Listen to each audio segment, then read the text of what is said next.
We're taking our season previews to the blue line. We have one big question for JJ Moser and Erik Cernak, plus one big problem with the slate of games the NHL just released for their national TV schedule. We'll talk about it on today's Locked On Lightning.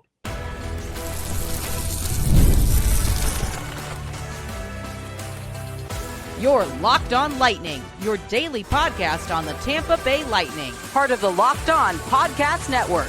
Your team every day. Thank you for making Locked On Lightning your first listen of the day every single day. We are your free daily Tampa Bay Lightning podcast, part of the Locked On Podcast Network, your team every day. As always, we want to start our show by thanking the everydayers, all of you who tune into every single show, every single day. We love you guys, and we appreciate the support you give us week in and week out.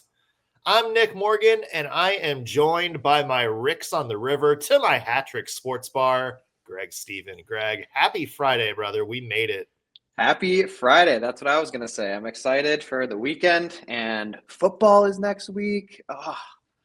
Sports are coming back. Yeah, 3-day weekend. We have college football this weekend, NFL next week. Yep. I think this is peak Nick season right here. Yeah, and it's going to be like a high of 70 here. So nice. That's a perfect temperature. NHL preseason right around the corner as well. And NHL preseason. By the time you guys see us again for our next show, it will be the month of NHL preseason and training camp. Yeah. So much good stuff to look forward to. Hey, before we get too far into it, want to mention today's episode brought to you by FanDuel. As Greg and I mentioned, football season right around the corner. So visit the FanDuel app today and start planning your futures bets now. Hey, guys, in case you missed it, the NHL national TV schedule is out. Tampa Bay Lightning have 15 games on national TV this year, but there's one big glaring problem with the national TV schedule. It has something to do with really the entire league. I'm going to sound off on this, and Greg, I want your opinion on it. That's coming up a little bit later on the show. But first, we're continuing our player previews, and we are doing one big question for two of Tampa's blue line staples, JJ Moser, Erik Cernak. Let's talk about JJ Moser a bit, Greg. What is one big question you have going into next year? Okay, my biggest question for JJ is going to be health. And I know that you could probably say that for any player, but he did have a longer-term injury last season, right? So that is a little bit concerning. And I think we saw his, if I'm not mistaken, we saw his like plus minus and defensive numbers go up this past season, which they went up a lot. Yeah. Right. And that's fantastic. So I hope that continues the way it has. I think the Lightning are going to really prioritize defense this season. So I see him putting up similar numbers, maybe a little bit more offensive. And again, I hope he stays healthy. That's my biggest question mark on him. Yeah. And you kind of feel like it'd be interesting to see what kind of season he would have had he managed to stay a little bit healthier, because I think the Lightning were in a point where, again, like you mentioned, defense was kind of the number one priority last year. And he's joining a new team, and he's being asked to play a little bit different than he was in Arizona. And so I think a lot of that maybe came into effect here. But that kind of leads into what my biggest question mark is, Greg. And it was, do the Lightning take the offensive training wheels off of JJ Moser a bit? Because all that to say, 2 goals, 12 assists last year for 14 points. He did have a plus 20. And if you look at his other defensive metrics, by far, best defensive season of his career. Yeah. But you go back a couple of years. The year before he came here in Arizona, 26 points. The year before that, which was kind of when he established himself as a top pair defenseman for the Coyotes, which, rest in peace to saying Coyotes as an NHL team. 31 points was the best of his career, and he did that all while playing above 21 minutes a game. We mentioned, just 18 and a half last year average time on ice for the Lightning. But, we were trying to get him defensively sound. He's playing with Victor Hedman. Tampa as a whole had to fix their defense. And now that he kind of got it, that he had one of his best defensive seasons of his career, I'm wondering if you're going to see John Cooper and company maybe give him a little bit more leeway to jump up and join into the play. And I'm in that same vein, I'm also wondering, maybe are there more opportunities for him to maybe step in and be a big contributor on the power play, or be sort of that secondary puck guy after Victor Hedman? It seemed like Darren Radish kind of fell into that role a lot of times during the year, but I just think that JJ Moser has more of an upside. And so I'm wondering if that's the big thing this year, is maybe now John Cooper lets JJ Moser play a little bit more open game now that he's had a year to blend in with the active Lightning. I think you're right. I think that will happen. And I also think that a big part of this is Nick Perbix. I think they really saw him as that more offensive guy. And you and I have talked about that, right? So I think that now that he's actually not even an option for the Lightning to use like that anymore, we'll see JJ pushed into that role a little better. And then also, like you had said, I mean, with the injury he had last season, how many games did he miss? I can't even remember. I want to say he missed like 10 to 20 games, didn't he? He missed 28 okay, 20 to 30 games. Okay, yeah. So, I mean, that's a substantial part of the season, right? I mean, especially when you come back and you're on a playoff caliber team and you have to enter the playoffs and you didn't get a full season under your belt, you're not totally settled in with your new squad. There's just a lot of factors. So I think, this season, he should take a huge step up. And I do think he will be more offensive. I hope, right? I also think Hedman takes away like that role a bit, right? Like, while it's great to have him as a mentor and play with the guy, he also is the offensive defenseman for the Lightning right now. So, he's going to have to either sacrifice a little bit of that for JJ or someone else to, start to inherit that role for the future.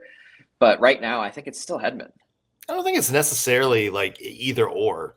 No. Either. I mean, you kind of look over the course of NHL and, some of Nick Lindstrom's best years late in his career with Brian Rafalski. I mean, you had Victor Hedman and Mikhail Sergachev playing together at certain points of their career, and they were both certainly very capable. So I don't know if it's necessarily like competing for stats or anything like that. I think the biggest thing for just JJ Moser is, like we said, like, does he kind of fall into power play number 2 anywhere? And, as you mentioned, Perbix isn't here anymore. It seemed like Darren Radish was also getting some power play moments, but this is a guy that had 11 power play points just 2 seasons ago. So we know the potential's there. I don't know. Like, I've said it time and time again when we've done this podcast, Greg. I'm predicting a breakout year for JJ Moser. I think it's going to happen this year. Awesome. Yeah, no, I hope you're right. I absolutely hope you're right. Yeah. Another blue line staple for the Tampa Bay Lightning. It's the big boy, Erik Cernak. Big question mark going into next year. From me, I'll get Greg's question, plus a big problem with the NHL's national TV schedule. We're going to talk about it on today's Locked On Lightning. Today's episode is brought to you by FanDuel. The NFL season, it's right around the corner, folks. You can sense it with the cooler weather. And FanDuel wants to make sure you're ready for kickoff with a can't-miss offer. Right now, new customers can bet just $5, and if your bet wins, you'll get $300 in bonus bets to use across the app. I love using FanDuel because it fits me in my exact ways to bet. And I kind of bet in different ways, different days. Sometimes I do player props. Sometimes I want to do a same game parlay. Sometimes I even want to jump into the action live as it unfolds with in-game bets. It makes every game more exciting, whether I'm watching my team or just keeping an eye on my fantasy lineup. It's quick, easy, and the best way to add a little bit more energy to my Sunday football experience. So, are you ready to play? If you are, download the FanDuel app by visiting FanDuel.com to get started. Again, FanDuel.com to place your first live $5 bet. Welcome back to Locked On Lightning. Nick Morgan alongside Greg Stephen here with you. And Greg, we're doing our player preview series and we're moving to Erik Cernak. And I'm going to go ahead and throw out my one big question mark because it's a question mark you just used to describe JJ Moser, and that's the health of Erik Cernak. Now, love Erik Cernak. Love the way he plays. He's a big boy, 6'4", 230. I think he adds a dimension to that blue line that I don't think is, often there on NHL teams. But let's face it, he has missed a lot of games with injury over the past few years. I'm going to do math again. Missed 25 in 2022, missed 12 in 23. Missed a big chunk in 2024 and then missed another 8 games last year, despite putting up pretty good numbers. But Eric, I think the big thing, Greg, the big thing for me for Erik Cernak is the style he plays. He's the guy that throws the hits. He's the shot blocker. He's the guy that puts up with all the crap in front of the net to try to, keep that ice clear for Andrei Vasilevsky. That style of play doesn't feel good. And as we get deeper into Erik Cernak's career, he's 28. He'll turn 29 by the time the season's over. As he gets a little bit older, I think the more the wear and tear starts to become maybe a little bit of a concern for the Lightning. I completely agree. And actually, I was also going to use staying healthy for Cernak. That's why I went first. Yeah, I'm glad I didn't have a plan B, and I assume you did. No, I think I've talked about this before, and God, I should look it up so I remember for the future. But he took a nasty headshot in a playoff game, and I think it was from like Sam Bennett, actually. That was the Sam Bennett suspension, I think. Was it? I think you're right. I think so. Yeah, I want to say it was like 2 years ago, maybe.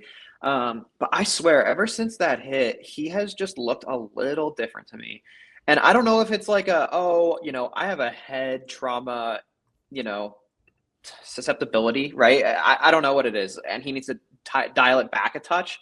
It just feels like he's not throwing hands like he used to. I feel like we used to see him fight a bunch, and I can't even recall the last time I saw him actually throw hands with a guy. I feel like that element of his game is almost faded away, and I think it's good for him as far as longevity, right? Like you were just talking about, when you're getting older, especially in the position that he's in, like you were just also talking about, it's a tough position to play on the human body, and you will wear and tear, and it's kind of scary given how much you've listed how many absences he's had over the last few years at his age. Yeah. You kind of expect a guy at his age to be playing 82, or 80 or 78, but he is a huge man. So I feel like the other element there is, are there guys that can really hurt him? I don't know. I feel like he's my favorite Lightning defenseman right now. And it's because he plays such a defensive role and because of his game. His grit is just unmatched. And I think Lilleberg has it. He's just too undisciplined right now, but he's like the new Cernak coming, Yeah. He is an angry teddy bear. Is how I describe it. Angry Cernak. He is a teddy bear that wants to kill you. Oh yeah. I don't think we've ever talked about this, and it's a perspective I kind of want to get your take on because you've been following Erik Cernak closer. Of course, when he signed his contract extension a couple years ago, it raised a lot of eyebrows along the league because you know what JBB was doing. He was going for, okay, I'm doing whatever I can to lock in my team. I really don't care about like long-term futures implication. The window's now. I'm doing whatever I can to keep them.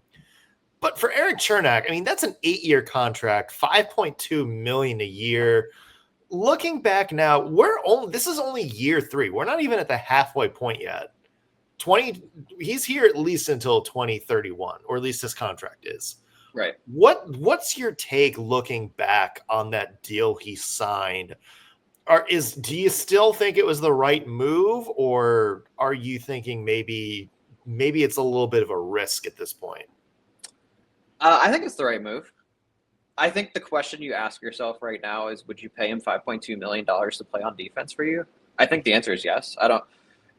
just because he's missed time, I don't think that's a reason that he shouldn't be paid. I think he's worth that. I would pay him 6. As far as the future, no one knows, right? I think he'll be worth it for the next at least 3 years. Yeah. I don't know.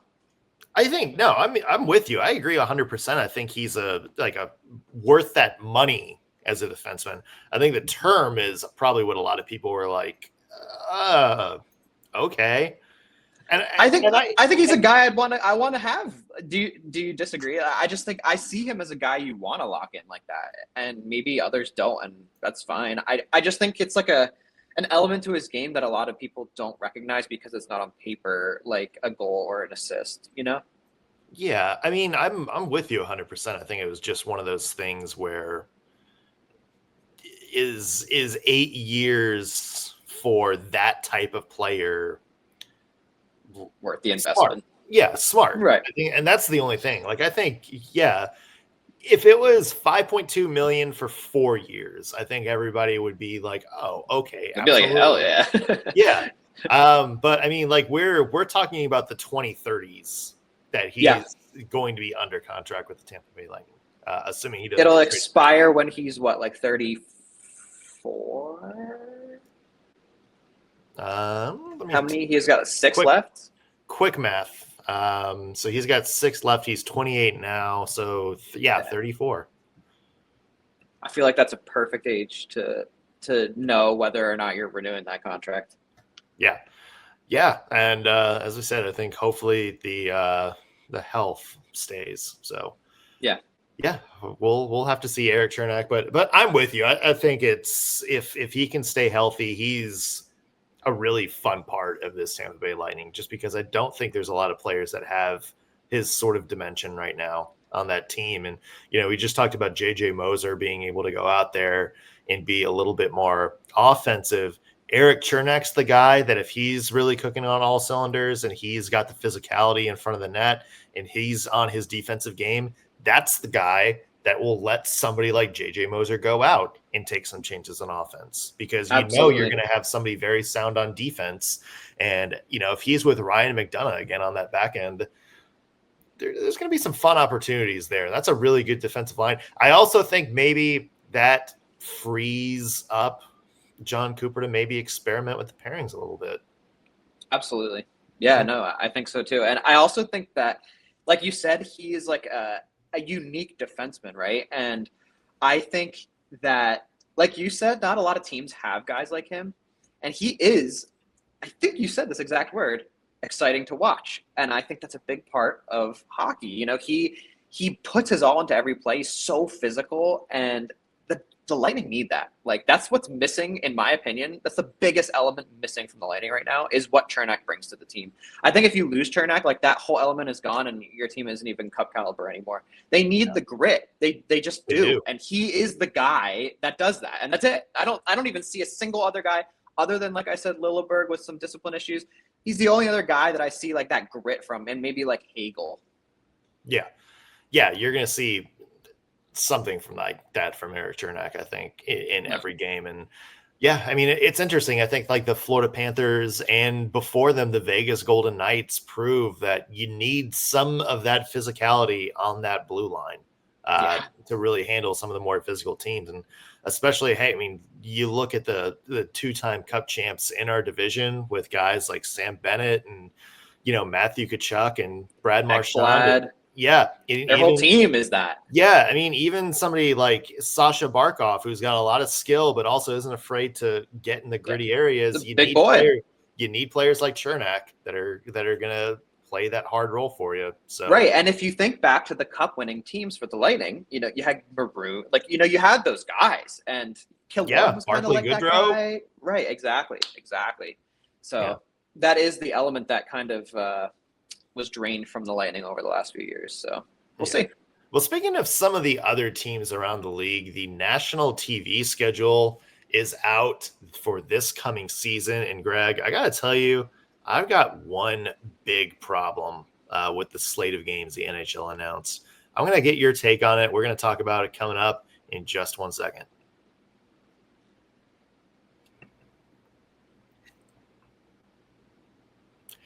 Welcome back to Locked on Lightning. Nick Morgan alongside Greg Stephen here. Happy Friday, folks. Greg, if you have not seen it, the NHL has released their slate of games for their national TV extravaganza, games on TNT, and then the ESPN ABC family of networks. The Tampa Bay Lightning feature 15 times on national TV this year, which is standard. It is surprising that they're tied for 8th among teams this year.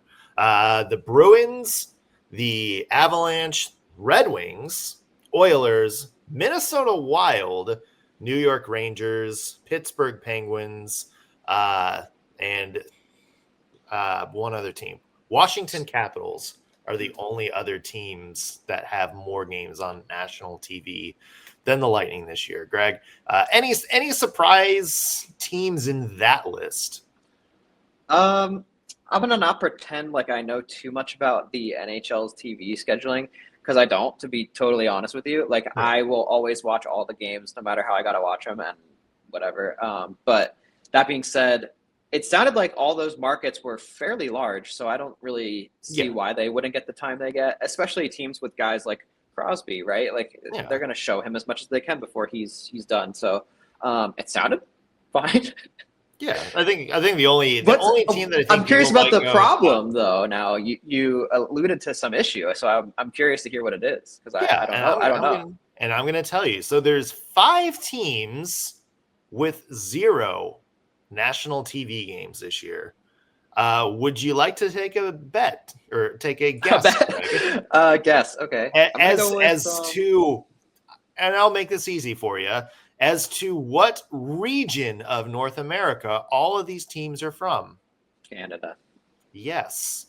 The Calgary Flames, Montreal Canadiens, Ottawa Senators, Vancouver Canucks, and Winnipeg Jets have 0 national TV games in the USA this year.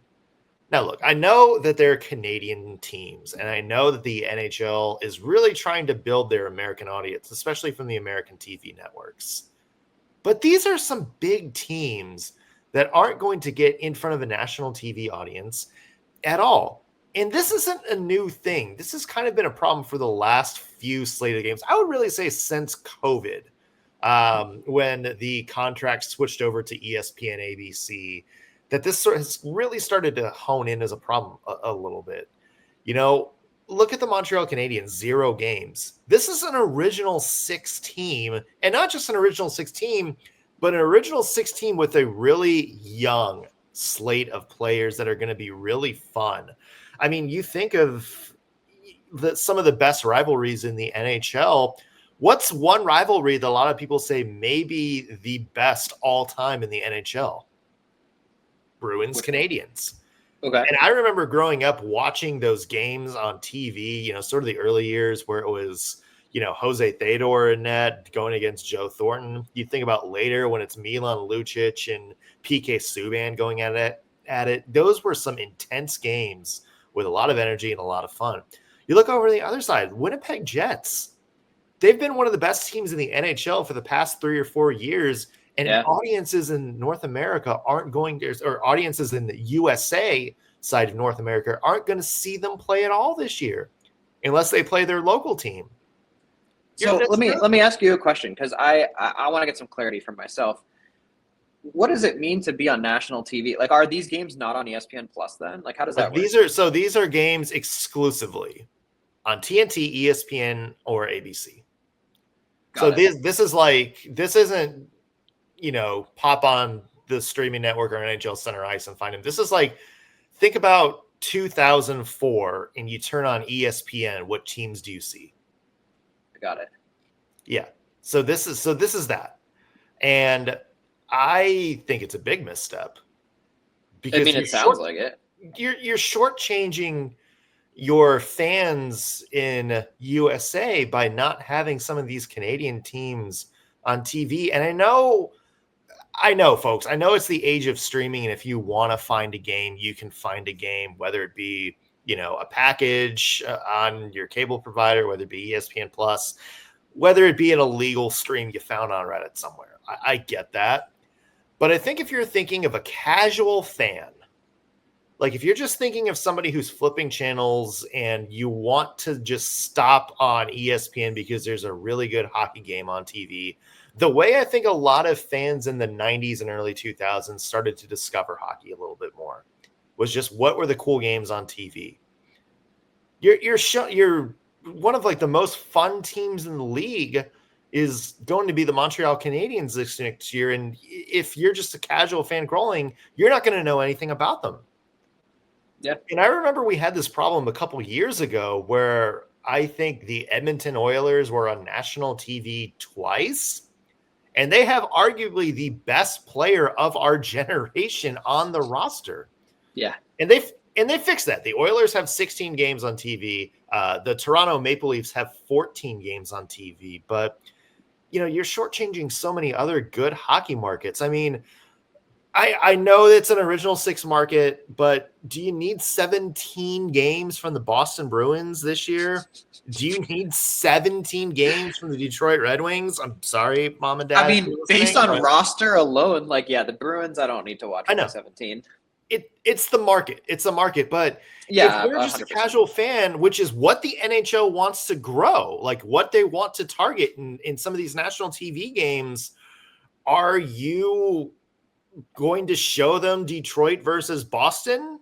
Or do you want to show them like a good matchup between Connor McDavid and Montreal Canadiens, who 5 years from now may be in the running for the next dynasty based on the quality of youth they have?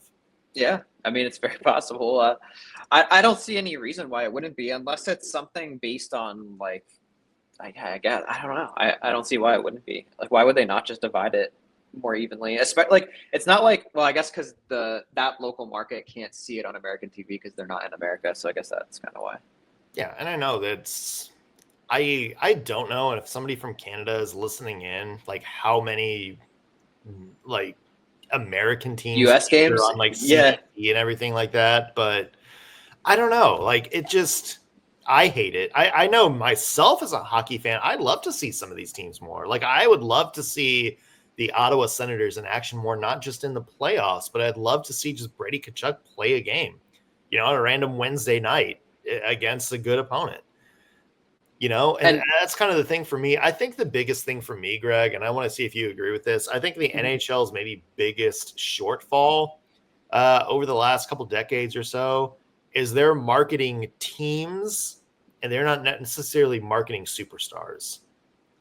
Yeah, I just feel like their marketing in general has been quite poor.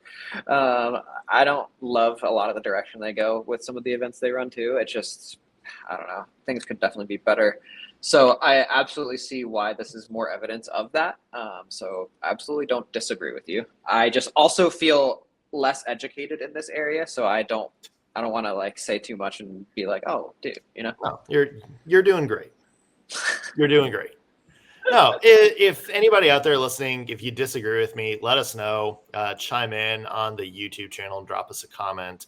I don't know. I would like to see a more variety of teams in the national TV schedule. I don't care where they're from, as long as they're a fun team playing a fun game. That's totally fair. Totally fair. So let me ask you real quick before we head off. How do you primarily watch hockey? If you're going to watch hockey, in terms of the network, or in terms of just how I watch hockey? I guess both. They're sort of the same, I guess, sometimes. If tonight there's 8 games on and you're coming home from work or whatever, and you sit down, how are you watching this game? Is it on a computer? Is it on a TV? No, it's on a TV. Okay. And do you use cable or?